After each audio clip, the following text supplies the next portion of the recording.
හරියට short notes හදලා ඒවා රිවයිස් කරන්නේ. මෙතනදී තේරුම් ගන්න ඕන වැදගත් පොයින්ට්ස් දෙකක් තියෙනවා. ඒ තමයි ඇයි ෂෝට් නෝට් හදන්නේ? ඇයි ආයෙ රිවයිස් කරන්න ඕනේ? ෂෝට් නෝට් හදන්නේ අපිට තියෙන සබ්ජෙක්ට් එකකට යම් ටිකක් පුළුල් පරතරයක් තියේදී කෙටි කාලයකින් ඔය ඔක්කොම ටික ආපහු මතක් කරගන්න. එතකොට රිවයිස් කරන්නේ ඇයි ආයෙ? එකපාරක් විතරක් පාඩම් කරන දෙයක් අපිට මතක හිටින සම්භාවිතාව අඩුයි. ඔයා මේක මෙහෙම හිතන්න.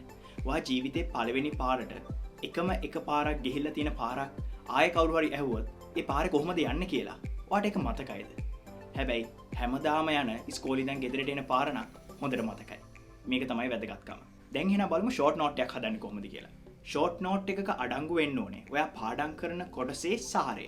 කියන්නේ තාමත්ම වැදගත් කොටස් ටික විතරයි. ඒක කොහොමද අල්ලගන්නේ? ඒක අල්ලගන්නේ ඔයා නිකන් හිතන්න ඔයාගේ හොඳම යාළුවට ඔයා මේ සබ්ජෙක්ට් එකේ මේ කොටස කියලා දෙනවා. එහෙනම් ඔයාගේ යාළුවට දැනුමේ හිඩසක් ඇති නොවෙන්න ඔයා එයාට කියලා දෙන්න ඕන කොටස් ටික මොනවද? අන්න ඒ ටික ෂෝට් නෝට් එකට දාන්න. එතකොට දැන් ඔයා මේක ආයෙ රිවයිස් කරන්න ඕනේ. මතක තියාගන්න.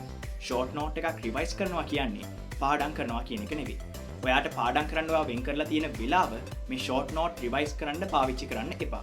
එකෙන් ඔයාට ඉස්සරහට යන්න බැරි වෙනවා. එහෙනම් කරන්න තියෙන්නේ ඔයා උදේ ඉස්කෝලේ යද්දි, ඉස්කෝලේ ගිහිල්ලා එද්දි, ඔයා නිකන් ඉද්දි ඔයාගේ අවධානය ඩිරෙක්ට් ඕන වෙන්නේ නැති හැම වෙලාවකම නිකන් මනසින් මතක් කරන්න මොනවද ඔයා පාඩම් කරේ කියලා. අන්න එහෙමයි ෂෝට් නෝට්ස් රිවයිස් කරන්නේ. ඔයාට ඕනේ නම් ෂෝට් නෝට් ටික අතට අරගෙන බලලා ආයෙ රිවයිස් කරන්න පුළුවන්. පාඩම් කරන වෙලාව නෙවෙයි ෂෝට් නෝට් රිවයිස් කරන වෙලාව.